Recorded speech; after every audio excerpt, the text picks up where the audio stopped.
Manute Bol might be the most unique player in NBA history, and not just because of his unreal height and freakishly long limbs. Everyone knows he stood at 7'6", with legs nearly 5 feet long, but his story goes far beyond basketball. His life was unlike anything the league had ever seen. This is a man who grew up in the deserts of Sudan, where becoming a man meant having your teeth knocked out, where playing basketball meant walking for days to reach a court, where lions weren't animals you watched on National Geographic, they were neighbors you had to fight off. And Manute was said to have killed one with a spear. And unlike any other NBA player, he was once traded for 80 cows as part of a marriage arrangement in his tribe. But his story wasn't just about survival or basketball, it was about impact. Off the court, Manute became a humanitarian, raising millions for his people, speaking out against war, and even warning America about Osama bin Laden long before 9/11. He wasn't just a shot-blocking machine or the tallest man in the NBA. He was a legend who carried the weight of an entire nation on his shoulders. This is the story of Manute Bol, the most unusual, extraordinary, and inspiring player the NBA has ever seen. Manute Bol was born into a royal family, but royalty in South Sudan wasn't castles and luxury. It was cows, dust, and survival. His grandfather was a tribal chief in Terale, a small Dinka village in the African savannah. The Dinka are known as the tallest people on earth. His grandfather was said to be 7'10". His father stood 6'10", and his mother 6'8".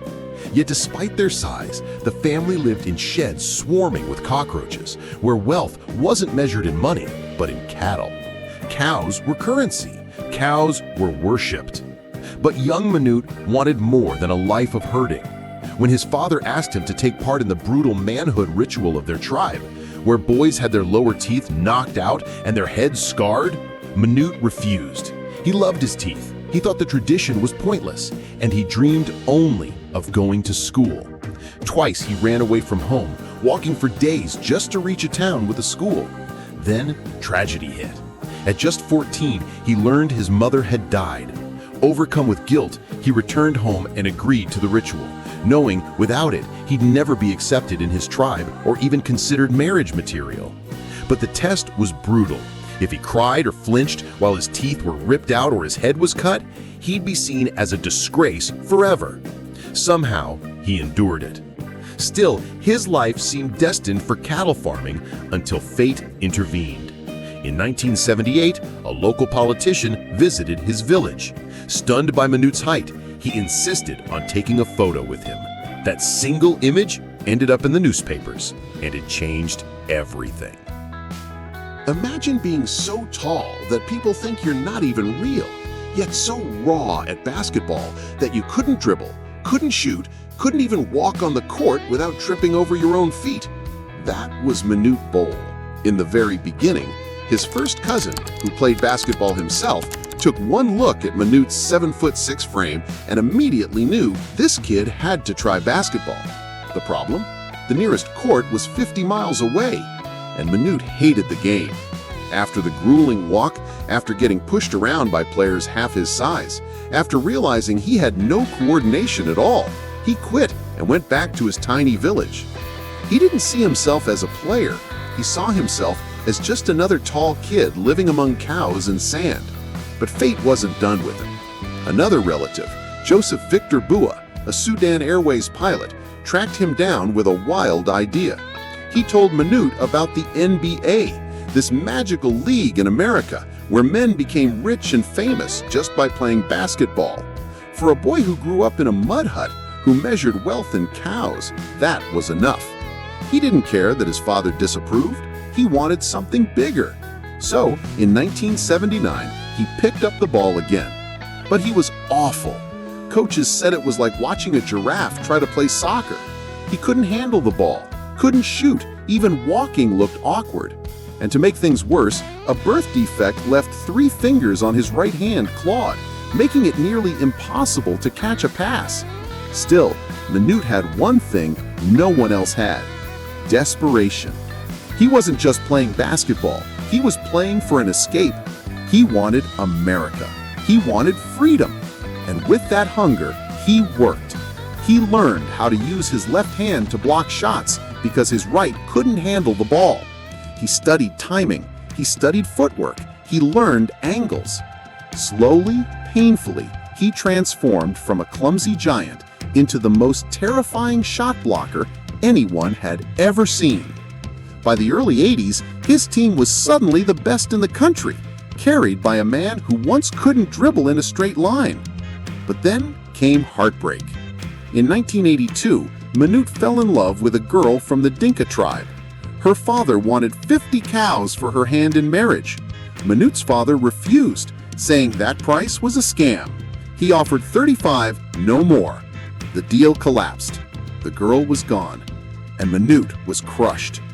That pain, that rejection, pushed him deeper into basketball. He locked in harder than ever, and it paid off. Months later, American coach Don Feely came to Sudan to work with a military team. When he first laid eyes on Manute, he froze.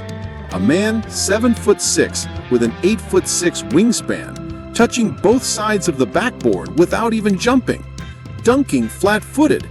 Feely knew right there, this wasn't just a tall man. This was destiny. Manute Bol was born to play in the NBA. When scouts first brought Manute Bol's name back to the United States, nobody could believe the stories. A man so tall he seemed like a myth. Kevin Mackey, the head coach at Cleveland State, couldn't resist, and in 1983 arranged for Manute to come to America. But from the start, nothing about him was simple. The Dinka people didn't keep birth certificates, so Manute's real age was a mystery. His passport only listed his hometown and hilariously said he was 5'2" because when they measured him, he had been sitting down. With help from a local immigration office, Coach Mackey simply invented a birthday for him, October 16, 1962, just to make him eligible. Mackey later admitted, "I wanted to make sure he was young enough to qualify because every athletic door is open at 19 and closed at 35. Some thought he was already over 30 when he arrived in the States, but most evidence suggests he was probably mid-20s. Age didn't matter. The problem was that Manute was completely illiterate, unable to pass the academic requirements needed for NCAA basketball. To fix that, they sent him to Case Western University just to learn English. And yet, despite all the confusion, his fake birthday, his broken English, his fragile 190-pound frame stretched across 7'6", an NBA team was already circling. Through Don Feely's connections with Clippers coach Jim Lynam, Los Angeles heard about Manute and decided to gamble. They stunned the entire league by selecting him in the 5th round of the 1983 NBA draft, 97th overall. The press room buzzed. Who was this guy? No one had ever seen play. But the pick was voided almost immediately because Manute hadn't formally declared 45 days before the draft. His NBA debut would have to wait. Instead, Bol wound up at the University of Bridgeport, a tiny school that happened to offer English programs along with basketball. When he first walked onto campus, people treated him like a UFO. Students crowded the gym just to see if the stories were true. Then he played. In his lone season, he averaged 22.5 points, 13.5 rebounds, and an absurd 7 blocks per game. The hype exploded. Bridgeport games became events, with fans driving in from other states just to see this mythical giant swat shots into the bleachers. Suddenly, Manute wasn't just a hidden prospect. He was the talk of the entire basketball world. Don Feely begged him to stay in college, to develop his game, to put on muscle. But Manute had family back in Sudan who needed money. He couldn't wait. After a brief stint in a small Rhode Island league, he declared for the 1985 NBA draft. Everyone knew he was raw, maybe the least skilled player in the class, but height like that was priceless. Standing at 7'6" with arms like fishing poles, he was a walking highlight waiting to happen. The Washington Bullets couldn't resist. With the 31st pick in the 2nd round, they made it official. Manute Bol was in the NBA. As a rookie, Manute Bol stepped into the NBA like nothing anyone had ever seen before. He played 80 games, struggled badly on offense, but on defense, he was a nightmare. Bol blocked 397 shots in his rookie year, still the 2nd highest total in NBA history. Imagine that, A skinny 7'6" kid, just 205 pounds, swatting away shots like they were nothing. Sure, guys pushed him around and dunked on him, but thin never meant soft. In fact, when Chicago Bulls center Jawan Oldham tried to rough him up, shoving and punching him during a game, Manute swung back. He knocked Oldham down with one punch, sparking a full-on brawl between both teams. But the truth is, Bol wasn't some hot-headed fighter. He was known as a gentle giant. Off the court, everybody who met him said the same thing. He was kind, thoughtful, almost shy. But on the floor, he was a menace. The hype came fast. Suddenly, endorsements that usually went to established stars were thrown at him. Fans couldn't get enough of the tall, quiet man who blocked everything in sight. But the Bullets knew his biggest weakness wasn't skill, it was strength. When he first arrived in Washington, Bol could barely lift. 10 reps on the bench with just 44 pounds, 10 squats with 55. That's it. So in the summer, the team sent him to a nutrition camp in New Orleans. For 6 weeks, he ate more than he ever had in his life. He packed on 30 pounds, came back to camp stronger, looking like he was finally ready to bang with the big men. But then came reality. The Bullets traded for Hall of Fame center Moses Malone, and suddenly, Manute's minutes dropped from 26 a night to just 19. Even with less time, he still averaged nearly 4 blocks per game, and in one insane night, he pulled off one of the strangest triple-doubles in league history. 10 points, 19 rebounds, and 15 block shots. Yes, 15! By his third season, though, things started slipping. His minutes shrank even more, and the highlight was being paired with Muggsy Bogues, the shortest player in NBA history. Standing next to Bol, the 5'3" guard looked like his son. The 28-inch height gap was surreal. Fans loved it, but behind the smile, Manute was struggling. The novelty of living in America had worn off. Back home in Sudan, civil war was tearing his country apart. He couldn't return, not even to attend his father's funeral. The homesickness was crushing him. What hurt even more was cultural. He couldn't find a Dinka wife in America, and to him, marrying outside his culture was unthinkable. Loneliness began eating him alive. But finally, in 1988, through a mutual friend, he found a Dinka woman he wanted to marry. And in true Sudanese tradition, he paid an 80-cow dowry for her hand. Manute Bol was never just another player, he was a phenomenon. Even though he led the league in blocks, guys still lined up to dunk on him, chasing bragging rights. Michael Jordan himself posterized Bol in 1989, and when teammate Ralph Sampson asked what happened, Bol simply shrugged and said in his broken English, "My bad." That moment sparked laughter around the league, and soon the phrase became part of NBA culture. But behind the humor, Bol carried a deeper story. After 2 years with the Warriors, he was traded to the Sixers and signed a 3-year, $4.5 million deal. Yet money was never something he held on to.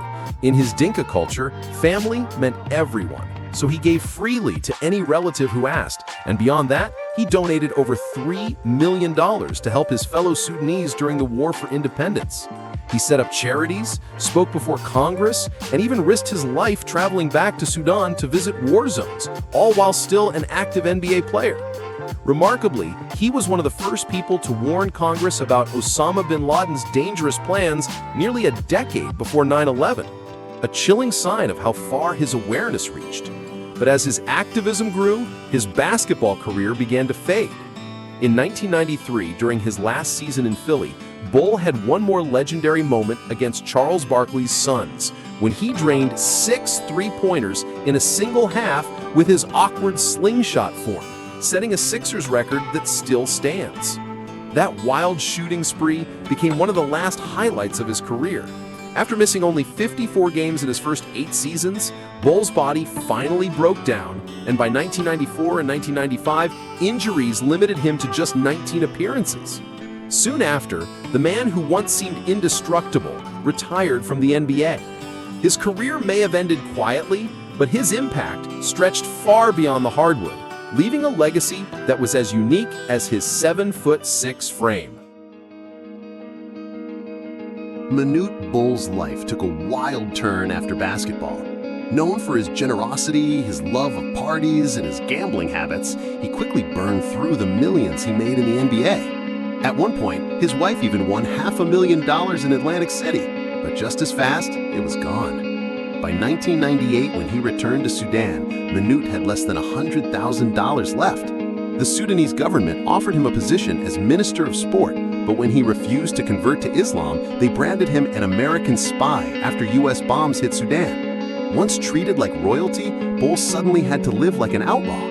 3 years later, he returned to America, not as a hero, but as a refugee. Still, Manute never stopped hustling. He fought in celebrity boxing, defeating NFL legend William Refrigerator Perry, and even tried ice hockey, horse jockeying, and other odd jobs just to make ends meet. Despite all the setbacks, he managed to earn back some of the fortune he had once lost, proving again that his story was unlike anyone else's in NBA history. Manute Bol's final years were just as powerful as his playing days. After the war in Sudan ended in 2005, he returned home determined to give back. Despite battling rheumatoid arthritis and injuries from a car crash that left him needing a cane, he traveled from town to town, sometimes being carried, urging his people to vote for independence. He poured his energy into building a school in his village of Turale and spreading hope across the nation. But in 2010, illness took him too soon. Even in pain, Manute never stopped fighting for others, leaving behind a legacy far bigger than basketball. Manute Bol's life was as unbelievable off the court as it was on it. He went from NBA arenas packed with fans to struggling for money, from being treated like royalty in Sudan to being hunted as an outlaw, and finally returning to America as a refugee. To survive, he tried everything: celebrity boxing matches, ice hockey stunts, even horse jockeying. Anything to support his family and raise money for Sudan. But through it all, Manute never stopped giving. He sent nearly every dollar he had back home to help people in need, raising millions for refugees and victims of war. Even when he had almost nothing left, he still thought of others before himself. That's why, to this day, his teammates, coaches, and fans remember him not just as the tallest shot blocker in NBA history, but as one of the tallest hearts the league has ever seen. He was funny, selfless, and deeply human.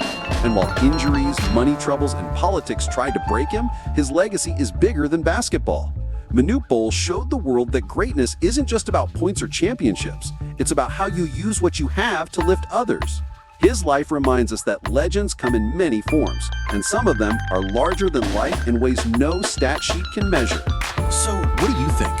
Was Manute Bol the most unique player the NBA has ever seen? Or do you think someone else holds that title? Let me know in the comments.